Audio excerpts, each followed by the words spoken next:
စိတ်တုတ်တရာသဆိုတဲ့ကြောက်ချင်းတရားကငါတကူလုံးသိကြုံရယူသွားပြီမာတလိဒေဝသာရတိနာယထာမှုဖြစ်ပေတော်ချင်းမာတလိကံတသမထို့ကြောင့်တန်သင်ကိုပု္ပ္ပာမိသိလိုရေးမေးပြရစေဣမေနုမေသာကိမကံသူပါပံ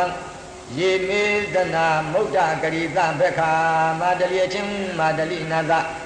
ယေဣမေသနာချင်းငါတို့မျက်မှောက်ရောက်နေတဲ့ငရေသာတတ္တဝါတို့သည်မုဒ္ဒဂရိသဘက္ခာကဘာတိဥပဂတုကစ၍ဖြစ်ပွားခဲ့ရတဲ့မစင်ဘုတ်ကျင်းဘုတ်တို့ကိုလှုပ်လှုပ်လွေလွေစားဆုံး၍နေကြရပေကုန်၏ဤမေမစ္စာဤသတ္တဝါတို့သည်ဒီဝလောကေအသက်ရှိထွေးတည်နေပါကြလူလောကတုံးကဂိမ့်ပါပံပဲသို့မကောင်းမှုကိုအကန့်သူနှုတ်ပြုခဲ့ကြကုန်သနည်းလို့မိတဲ့အခါဘုရားဘုရားမြတ်ကြားကအကြညတ်တဲ့ပြီသံဗုဒ္ဓဂါထာညတ်ပြီးတော့သိနေကြပြီနော်ရှေ့ကိုမန္တလိဖြေကြတဲ့အခြေကိုမြန်မြန်သွားကြစို့မန္တလိကဘယ်နဲ့ဖြေတယ်ရှင်မင်းကြီးလူပြည်လောကကိုမျောပြီးတော့စဉ်းစားတော်မူပါယေကေစီမေကာရဏီကာဝိရောဓကာဟိန္ဒယပရိတံသရာနိဝိထာမဟာရာဇမြတ်တော်မင်းကြီးယေကေစီအမတ်မချင်းလည်းချင်းတဲ့တုံတရားကုန်တော်ဘဒုလဲလို့လည်းညှိုးမထိုးဘူးဉာဏ်ရှိတဲ့လူသိပေတော့ကာရဏိကမင်းမှုတန်းလူချမ်းများတို့သည်မင်းမှုထမ်းတဲ့လူချမ်းတွေမရှိဘူးလားလူပြည်လောကမှာကာရဏိကမင်းမှုထမ်းလူချမ်းများတို့သည်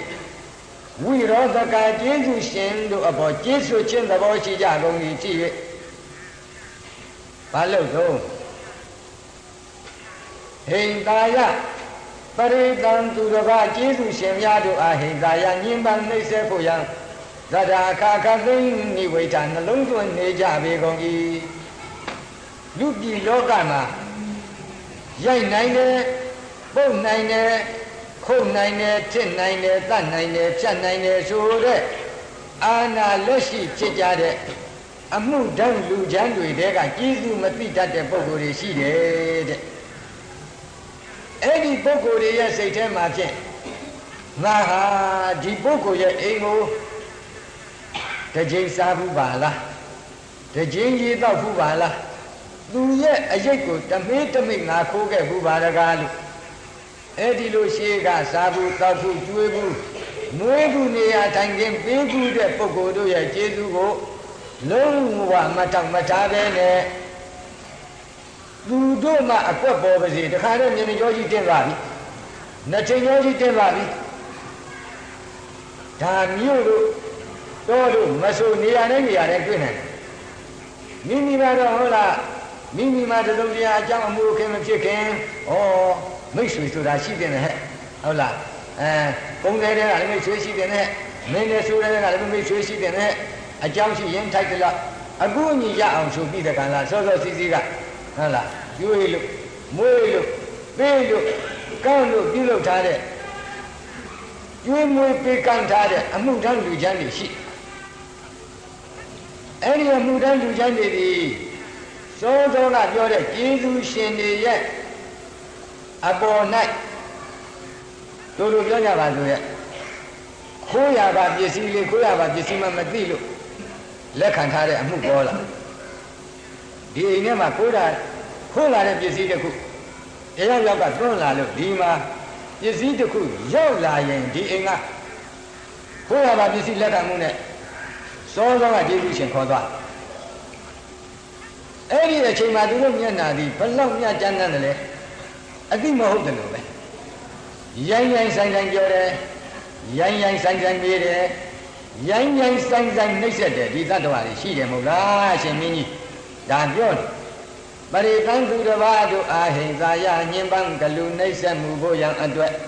သတ္တာနိညင်စက္ကခသိမ့်သောအခါကာလ၌နိဝိထာ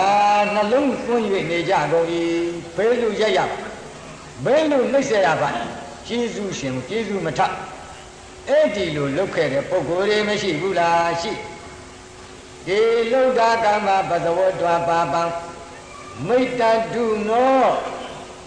မိလှမတန္တိပါလာမဟာရသမြတ်တော်မင်းကြီးလုဒ္ဓကမ္မ ရက်ဆက်ကြမ်းကြုတ်ရုပ်မာသောအမှုရှိကြကုန်သော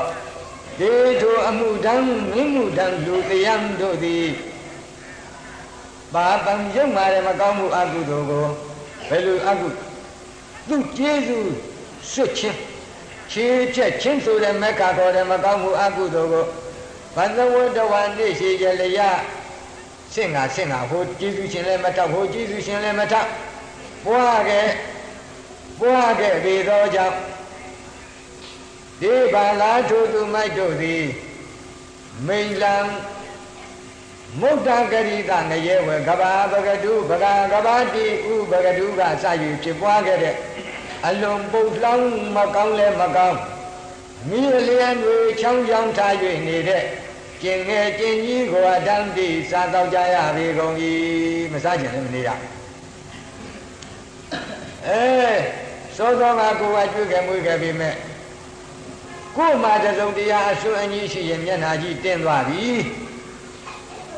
ကိုယ်နီးရရင်းရကလိုက်ပြီးတကားလားကြည့်ပြီးလှုပ်ဆမ်းပါဦးခင်ဗျာဆိုတော့ကျုပ်ကတော့ကိစ္စမရှိဘူးခင်ဗျာကျုပ်အထက်ကဘသူကခက်တယ်ကျုပ်ကတိုက်ရယူရမှာခက်တာအဲ့လိုတိုက်ရယူရမှာခက်တာဖြစ်တော့ဘယ်တော့တော့ဘာမှဖြစ်မဲ့ထင်တယ်ကျုပ်ကတော့ကိစ္စမရှိဘူးဘယ်ဟုတ်လဲသူနဲ့ဝင်ပြီးတော့စမ်းအဲ့ဒီလိုကိစ္စတွေရှိတယ်လူကြီးတော့ငါမတရားရာဇဝမှုတွေမှာမတရားတို့တွေစားခဲ့တဲ့အတော်ဟိုမှာသွားပြီးတော့မုဒ္ဒဂရိတငရဲမှာမစင်ကျင်းပုတ်တွေစားပြီးတော့နေရတယ်။ဒါရှိငရဲတစ်ခုသွားကြအောင်ဆိုလောဟိတပုပ္ပငရဲတဲ့ဒီကနေပြီးမင်းတရားကကောင်းပြီ။ဒါအမှုတန်းတွေမတရားစားတဲ့ငရဲပဲရှေ့သွားမာတလိရှေ့မောင်းဆိုတော့ရှေ့ငရဲတစ်ခုရောက်ပြန်ပြီ။ရဟတောအယံပုပ္ပလောဟိတပုပ္ပပူရောဒုက္ခန္တာရူဘောအတုစေပုတိဝါတိမာတလိဟိုငရဲကြီးကြည်စမ်းဒါမြင်ကြလို့လည်းမာတလိကခေါ်လာမာတလိအချင်းမာတလိပတ္တရှုစမ်းပါဘာမြင်ရတော့ရှင်ဗျာအယံရဟတောဤအိုင်ကြီးကတော့ခုနကအိုင်ကြီးနဲ့မတူဘူးဟေ့လောဟိတပုပ္ပပူတော့သွေးတွေပြည်တွေနဲ့ပြည့်၍နေပေ၏ဘယ်တော့မှအဲ့ဒီအိုင်ကြီးစတာကဘာတိဥပကတုကစတာပေါ့ဗျာအေးဒါကြောင့်ဒုက္ခန္တာရူပေါ့ကဘာတိဥပကတုကစခဲ့တဲ့ဖြင့်မကောင်းသောယနံထောင်း၍နေပေ၏အတုစိပုတိမစင်မကျဲပုဂ္ဂောနံကိုဝါတိလောင်း၍နေပေ၏တကယ်ဒီအိုင်ကြီးကသူအိုင်ကြီးပုံလိုက်တာကလည်းပဲထောင်းလို့လှောင်းလို့ဟောင်းလို့အဲ့ဒီဟာကိုပင်လင်ကမ္မာပိတ္တမနုဇာပိဝန္တိမာတရိချင်းမာတရိနာသာပသရှုသမှာတော့ကမ္မာပိတ္တနေပူခြင်းသိစေအကုန်သောဤမေဤငရဲသားတို့သည်ကမ္မာပိတ္တငရဲတောင်းမြေဘူးဖြင့်နှိမ့်စေအကုန်သောဤမေမနုတွေတောက်ကြရကုန်၏ဟိုးတန်မြေကူထဲမှာငရဲတင်းတွေကနောက်ကလိုက်ပြီးတော့ပြစ်လို့ခတ်လို့တတ်လို့ဖြတ်လို့ပြေးရလွှားရပိမန်းလွန်းလို့ရေရလို့တောက်ခြင်းလို့လာတောက်တော့ဒီမှာတွေပုတ်တွေဤပုတ်တွေရှိပြီးတော့ဟုံနဲ့မိတွေကထကြိုက်ကူးဆူးနေတဲ့တွေပုတ်ဤပုတ်တွေကိုရေမဟုတ်ပဲနဲ့ရေလွတ်ပြီးတောက်ရတယ်တောက်လိုက်တဲ့တပြိုင်နဲ့အသေးနှလုံးအကုန်လောင်ညက်ပြီးတော့တောက်လျှောက်အောက်ကိုပေါ်လေဆင်းသွားတယ်သိသလားအခုပြောရတဲ့ငရဲသားတော်ဟာဒီဆင်းရဲဒုက္ခရောက်သေးတာမဟုတ်ဘူးနော်အခုဒုက္ခမကုန်သေးတဲ့ဖြင့်သေးလည်းမသေးဘူးခေါင်းပြတ်သွားသေးတာပေါ့ကိုတော်လို့ဆိုပေမဲ့ခေါင်းကပြတ်သွားတော့ဆင်းရဲတာပဲတို့တို့ကြဒီကိုနဲ့ဒီကောင်ပြန်ပြီးတော့ဆက်မျက်ဆက်အနှိမ့်ဆက်ခံအောင်အခုဒုက္ခမကုန်မချင်းတော့ဒီလိုပဲပြန်ပြီးတော့ဟလာအသက်ရှင်းနေတာရှင်လေးရရှိအခုဟလာလောဟိတပုပ္ပငရဲဒီငရဲနာတော်ဟာတွေကိုငါမြင်တော့ဘုရားဟိမဝိတတိသုတဒိဋ္ဌဝနာယထာပင်ဖြစ်တဲ့အချင်းမတလိနာသာဤငရဲသားတွေကိုငါမြင်ရတဲ့အတွက်ကအကြောက်တွေးဖြင့်တကူလုံးသွမ်းဖုံးခဲ့လေပြီ ဗုဒ္ဓမီဓမ္မတလိဒေဝသာရတိနာယထာရင်းဖြစ်တဲ့အချင်းမတလိသင်ကိုမေးစမ်းမရစေဣမေနုမေသာကိမကံသူပါပံယေမေသနာလောဟိတာပုပ္ပဘက္ခာမာတလိအချင်းမာတလိနတယေဝေဒနာခြင်းဝေကသရဝတို့သည်လောဟိတာပုပ္ပဘက္ခာရေရေပြောင်ပြောင်တောက်လောင်၍နေသောသွေးပုတ်ပြီးပုတ်စားသုံးကြရကုန်၏တေဣမေသနာထိုဝေကသတ္တဝါတို့သည်ဒီဝလောကေအသက်ရှိတွေတည်နေပါကြလူပြေလောကတုံးကဂိမ္မာပံဘဲသို့မကောင်းမှုကိုအကံတုနုပြုမှုကြကြပါကုန်သနိမာတလိနာသာလို့မေးတော့မာတလိကပြန်ပြီးဖြေတယ်နေသောသွေးပုတ်ပြီးပုတ်စားသုံးကြရကုန်၏တေဣမေသနာထိုဝေကသတ္တဝါတို့သည်ဒီဝလောကေအသက်ရှိတွေတည်နေပါကြလူပြေလောကတုံးကဂိမ္မာပံဘဲသို့မကောင်းမှုကိုအကံတုနုပြုမှုကြကြပါကုန်သနိမာတလိနာသာလို့မေးတော့မာတလိကပြန်ပြီးဖြေတယ်ဘယ်လိုလဲယေမာတရံပိတရံဝါဇီဝလောကေဟိန္တံတိရောတင်တိသူပါပဓမ္မာဒေလုဒ္ဒကာမပသဝေတွာပါပံတေမေဇနာလောဟိတပုပ္ပဘက္ခာတွေးပြီးတော့ကြည့်တွေးပုတ်ကြီးပုဂ္ဂိုလ်ငရဲမတွားပြီးတော့ခံရတယ်ဆိုတဲ့ငရဲသားတွေကဘယ်လိုသတ္တဝါတွေတော့မာတလိကဖြေတယ်မဟာရာဇမြတ်တော်မင်းကြီးဒီဝလောကေအသက်ရှိတွေတည်နေပါကြလူကြီးလောက၌ရေအချင်းမိအိုဖဝရဲ့ကျေးဇူးမသိကြတဲ့ပုဂ္ဂိုလ်တို့သည်မာတရံဝါမွေးမိသခင်ကျေးဇူးရှင်ကို၎င်းတိတရံဝါမွေးဖသခင်ကျေးဇူးရှင်ကို၎င်းပါရာဇိကလူပြည်လောကပဲလူလောကပါရာဇိကကြာရောက်ကြကုန်၏ဖြစ်၍အရဟံတေဘုရောအထုကိုခံတိုက်ကြတဲ့မိခင်ဖခင်ကျေးဇူးရှင်တို့ကိုဟနန္တိပူဇော်ရမည်အစားအမျိုးမျိုးညင်ပန်းနှိမ့်ဆက်ကြပေကုန်၏အရှင်မင်းကြီးလူပြည်လောကမှာသားကိုသမီးဆိုရဲ့မိဘတွေမရှိဘူးလားရှိတယ်သားကိုသမီးဆိုရဲ့မိဘတွေမျောပြီးကြည့်တော်မူပါဦးမြတ်စွာဘုရားဟောထားတာရှိတယ်နော်လူတိုင်းကအမိရဲ့နှုတ်ကြီးဖြင့်လူဘဝမှာကြီးခဲ့မွေသမီးခင်ကျေးဇူးရှင်ရဲ့နှုတ်ကြိုအေးဒီငကိုကဘယ်လိုအသွေးရှိတယ်လဲတကူလုံးပြတ်နေတဲ့သွေးတွေကမိခင်ရဲ့ရင်ပတ်ထဲရောက်လာတော့အင်မတန်ချစ်လှစွာသောမေတ္တာစိတ်ကြောင့်မိခင်ရဲ့အင်မတန်ချစ်လှစွာသောမေတ္တာစိတ်ကြောင့်ရေးရေးတောက်နီးနေတဲ့သွေးတွေအမိရဲ့ရင်ထဲရောက်လာတဲ့အခါကျတော့ဖြူဖွေးသောနှုတ်ကြီးဖြစ်လာတယ်။ဒါကြောင့်အမိရဲ့ရင်သွေးနဲ့ကြီးပွားလာရတဲ့သားတွေအမိရဲ့ရင်သွေးနဲ့ကြီးပွားလာရတဲ့သမီးတွေမိဘအပေါ်မှာယူလိမပေါ်လိမ္မာမပေါ်ကျေးဇူးသိမပေါ်မသိတော့မသိရင်လူလောကပါရဇိကကြတဲ့လူတွေတဲ့အခုနေမိဇကဒါပြောဘုန်းကြီးကပါရဇိကဆိုတော့ဟာပါရဇိကဆိုတာဒုဘုန်းကြီးတွေရှိတာအခုဟာကမိခင်ဖခင်တွေကိုမသိတဲ့ကျေးဇူးမသိတဲ့လူတွေကိုပါရဇိကလူအဖြစ်နဲ့ပါရဇိကကြတဲ့လူတွေတဲ့ဗျာတက္ကထာကတဲ့လားဒါရင်ရဟန်းဖြစ်ကပါရဇိကကြတဲ့ပုဂ္ဂိုလ်မဟုတ်ဘူးလားလူအဖြစ်ကပါရဇိကကြတဲ့ပုဂ္ဂိုလ်တို့သည်အရဟံတိပူဇော်အထုကိုခံတိုက်တဲ့မိခင်ဖခင်ကျေးဇူးရှင်မိအိုဖအိုတို့ကိုဟန္တန္တိပူဇော်ရမယ်အစားအမျိုးမျိုးစိတ်ညစ်အောင်နှိမ့်ဆက်ညှဉ်းပန်းခြင်းအမှုပြုကြကုန်၏ပြုတော့ဘာဖြစ်မိခင်ကကျွေးခဲ့တုန်းကတော့တကယ်ကျွေးကနေပြီးတော့ဖွေးဖွေးဖြူတဲ့နှုတ်ကြိုအေးကိုကျွေးခဲ့တယ်ပြန်ပြီးတော့စဉ်းစားကြည့်နော်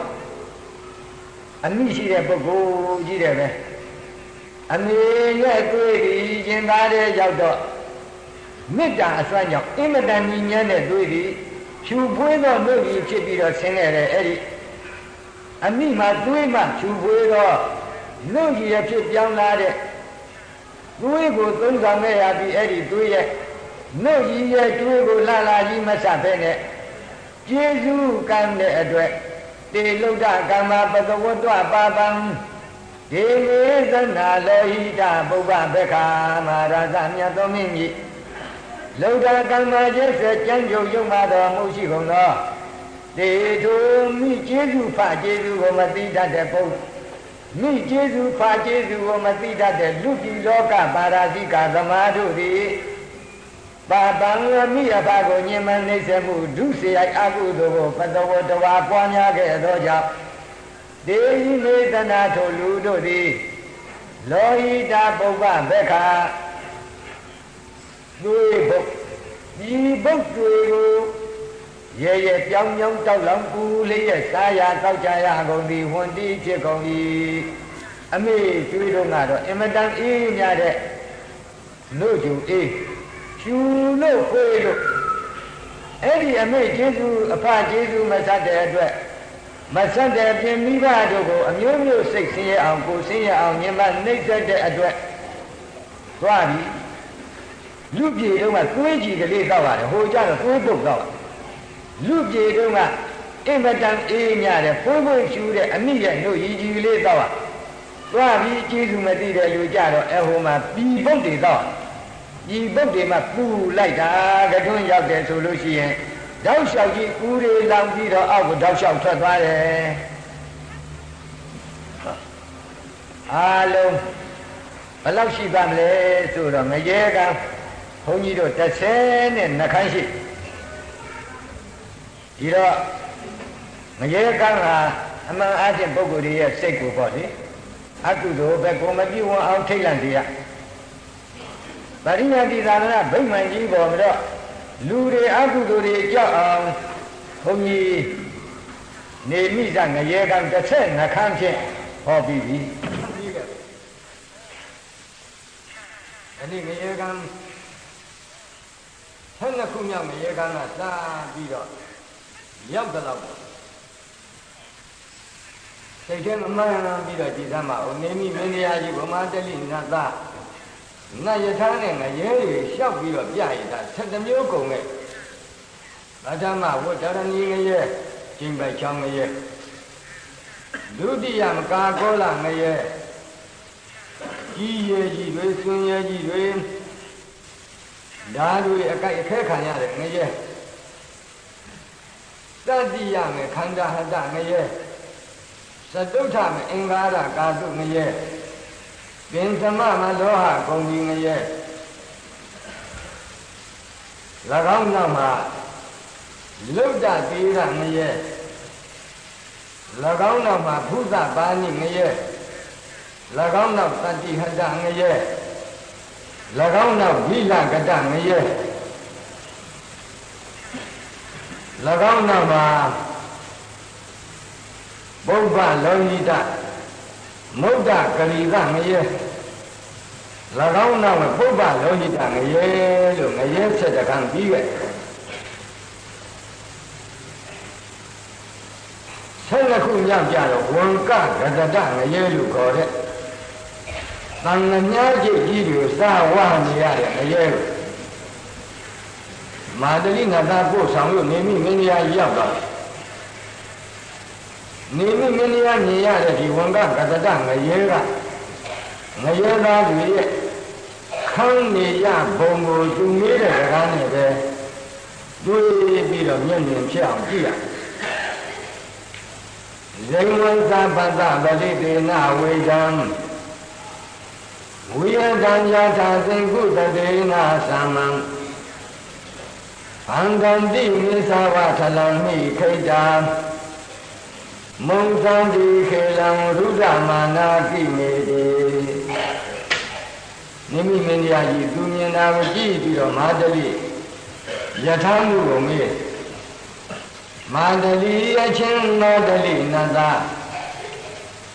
ဗလိပိနာရဲရဲကြောင်ကြောင်တောက်လောင်ရင်းနေသောသံဃာများကြီးကြီးဖြင့်ဝိဒံချိတ်အပ်သောငရဲသားတတဝါပေါင်းဇီဝံတရားကိုဝိဒံချိတ်အပ်သော မယေသာသတ္တဝါပေါင်းကိုပတ်သာရှုစမ်းပါလို့နိမိမိညာအနေနဲ့အင်္ဂတံတံဝေကရပြီအင်္ဂတံကြောက်လာပြီးတော့မန္တလိနာသာဟောမကြည်သမ်းမှာမယေသာသတ္တဝါရဲ့တရားကိုရဲရဲပြောင်ပြောင်တောက်လောင်နေတဲ့သံဃာများကြီးကြီးနဲ့ချိတ်လို့ပါလားတချို့ကဝိရတယထာသင်္ကုသတေနသမံသင်္ကုသတေနအရာသောတန်သိငုတ်ဖြင့်သမံကာယေကိုဝိရတယထာဆိုင်နေအပ်တဲ့ကဲ့သို့သင်္ကုသတေနအရာမကများလားဇွာသောတန်သိတန်သိငုတ်များဖြင့်ဝိဟတံမြေခြင်းဝဲဆိုင်နေရထားအပ်တော်မယေသာသတ္တဝါပေါင်းကိုလည်းပတ္တပတ္တာဟိရှုသမ်းမှာဟိုတချို့မယေသာတွေကတော့ရဲရဲပြောင်းပြောင်းတောက်တောက်နေတဲ့တန်ခါများကြီးကြီးတွေနဲ့ရှားဖို့အချိန်ခံရတယ်ကုန်းပေါ်ရောက်နေတဲ့တချို့တော့မယေသာသတ္တဝါတွေကတော့သရေကြီးများဖြန့်ပြီးတော့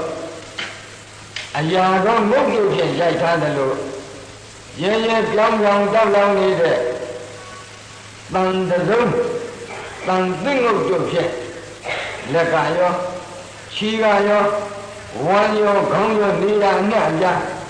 သုံးကြီးပေါ်မှာတချို့သောငရေသားတွေကိုလည်းပဲရိုက်ထားတာကြည်သမ်းပါအောင်ခန္ဓာတိမစ္ဆာဝါသလံမိခိတ္တာထလံမိကြီးကုန်းအပြင်၌ခိတ္တာပြစ်ချအကုန်သောမစ္ဆာနာတို့သည်ခန္ဓာတိဤဝတုံတို့ကြကုန်ကဲ့သို့ထလံမိရဲရဲပြောင်ပြောင်တောက်လောင်သောတံမြေအပြင်၌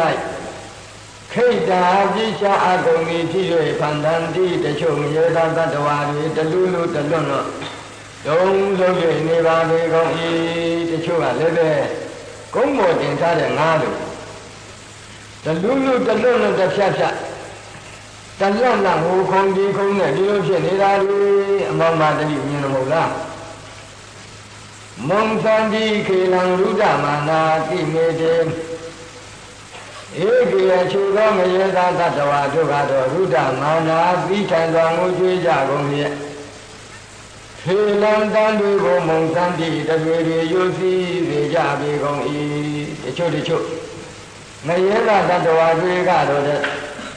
သยีတမြောင်းများနဲ့တတွေယူစီလို့ထွက်လာတဲ့တတွေတွေကလည်းပဲပူပူလောင်လောင်တောက်လောင်ပြီးတော့ထွက်လာတဲ့တတွေတွေဧတိဤငရေသာတို့သည်ကိန်းအဘဲကြောင့်ခေလောင်ပူလောင်လာတဲ့တတွေကိုမုံစမ်းတိတတွေယူစီထွေးနေကြရပါကုန်ပေသနည်းဘယံဤမောဝိတတိသုဒ္ဓဒိဋ္ဌဝါဗုဒ္ဓံဤဓမ္မတတိဒေဝသာရတိ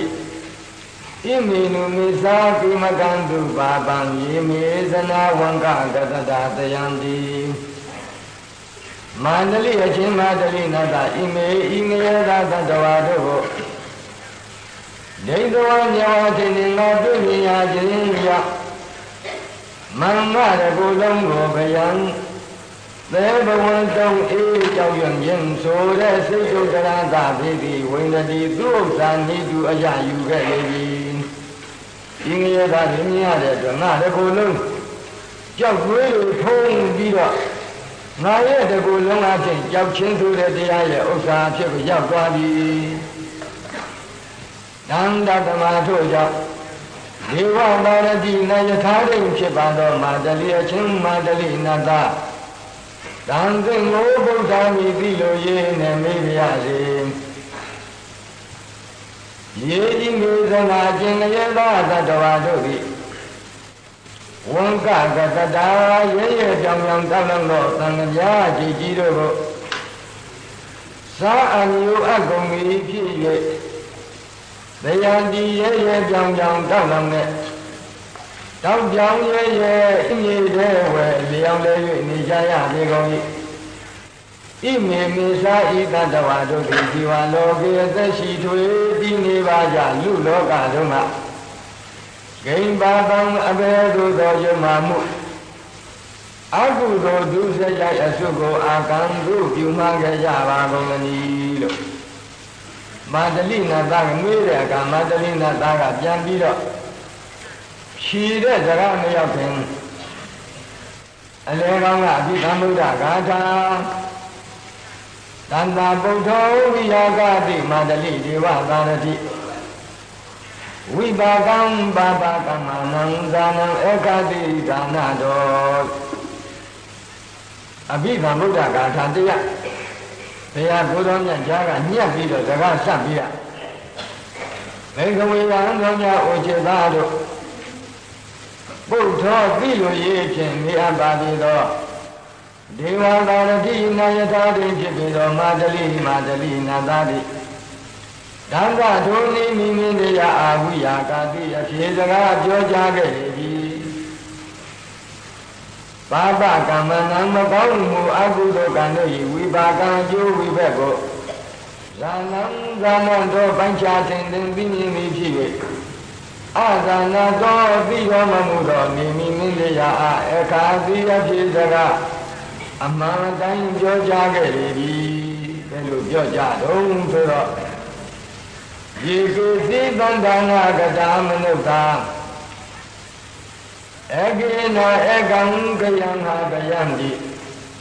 ကုတေနကုတံဓနာလောဘဟေတုသံနံယထာဝါရိသရံဝဒါယအနဲ့ပြီးတော့ဘုသူကောင်းရောက်မယ်တော့မသိဘူးနော်ယေကုသိသန္တာနာကတာမနုဿာဧကေနာဧကံကယံဟာကယံတိကုတေနကုတံဓနာလောဘဟေတုသံနံယထာဝါရိသရံဝဒါယဒေဝသမုဒိနာဩမင်းမြတ်ဇီဝလောကေအသက်ရှိထွေတည်နေပါရလူလောက၌ယေကေစီအမမထင်ခြင်းကိုသဘောရှိကုန်သောသန္တာနာကတာယာပြရာဓုသို့ရောက်ရှိ၍နေကြကုန်သောမနုဿာလူတို့သည်သံတိရှိကြကုန်၏ဧထိုယာပြရာဓုရှိကြတဲ့လူတို့သည်ဧကေနာဧကံဧကေနာနိငယ်သောအဖို့ဖြင့်ဧကံများစွာထိုက်သောအဖို့တည်းဟူသောကယံရောင်းသူတို့ရရမယ်ဥစ္စာကိုဟာပင်ဒီရုပ်လျော့စေကုန်၏ဘယ်လိုလုပ်တာဘယင်းရှိယာဓုခနဲ့ယာဓုဝန်ယာပြဝန်အဲ့ဒီလိုယာပြဝန်ယာဓုရပြီဆိုတော့မင်းရဲ့မျက်နှာလိုမျက်နှာရဒါမှမဟုတ်တိုင်းပြည်ရဲ့ဥပဒေကယာပြဝန်ညာခန့်တဲ့အတိုင်းအကြောင်းဝယ်ပြုလို့ရမယ်ဒီလိုမျိုးများကဥပဒေပြဋ္ဌာန်းထားတဲ့အခါယာပြဝန်မြင့်ပြဋ္ဌာန်းတဲ့အတိုင်းရောင်းရဝယ်ရဒီလိုရောင်းရဝယ်ကြရတဲ့အခါကျတော့ရောင်းတဲ့လူဆိုတာကယာပြဝန်နဲ့သိပြီးတော့နီးစပ်ဖို့ရမလွယ်ဘူးနော်အရတစ်ပါးကအဲ့ဒါဝယ်တဲ့လူဆိုတာကယာပြဝန်နဲ့အင်မတန်နီးစပ်ဒါကြောင့်မြို့ထဲရထဲမှာဝယ်ယူမဲ့ယာပြဝန်နဲ့နီးစပ်တဲ့ပုဂ္ဂိုလ်တွေယာပြဝန်ရဲ့အရှင်သခင်ဖြစ်တဲ့မင်းတရားတွေမျက်စိမိတ်ပြီးတော့လိမ္မာတယ်လို့အလုပ်လုပ်ပြီးတော့မျက်စိမိတ်လိုက်တယ်ဆိုရင်အဲ့ဒါစိတ်ချပဲဒီယာပြဝန်ကခုနကလာရောက်တဲ့လူတော့အမဲဖြစ်တယ်လို့တခါလေးရိုက်လိုက်တော့မယ်တန်တဲ့ပစ္စည်းကအမှန်အားဖြင့်ဝယ်လေးမှာတရားတန်းနေပြီမဲ့ယာပြဝန်မင်းကနေပြီးတော့မောင်ပစ္စည်းဟာခဏပေါက်သေးတရားမတန်ဘူး90ပဲတန်တယ်လို့ဒီလိုပြောရောင်းရမဲ့လူကလည်းပဲယာပြဝန်ကပြောတာဖြစ်တော့သူ့လုံးဆောင်ရတော့မင်းတန်ကရောက်ဥမှာဖြစ်တော့မငြင်းဘူးတရားတန်းတဲ့ပစ္စည်းကို90ဝင်ပြီးတော့ယာဖြတ်ဟိုတစ်ဖက်ကမျက်စိကမိတ်ပြီးတဲ့ကာလဂုံတွေနဲ့ပင့်ထားပြီးဒီကယာဖြတ် အဲ့ဒီပြင်ပြီးတဲ့နောက်မှကိုယ်ငယ်ရဲ့မျက်ွယ်ကြတော့မှဘေးကျုပ်ကိုခမအစိတ်လင်္ကာခမကအစိတ်ယူအမှန်ကြရမှာကတရားဤနည်းဖြင့်အကိနာနည်းငယ်သို့ဝယ်တဲ့အဖို့ဖြင့်အကောင်ရတဲ့များစွာသောအဖို့တိဟုသော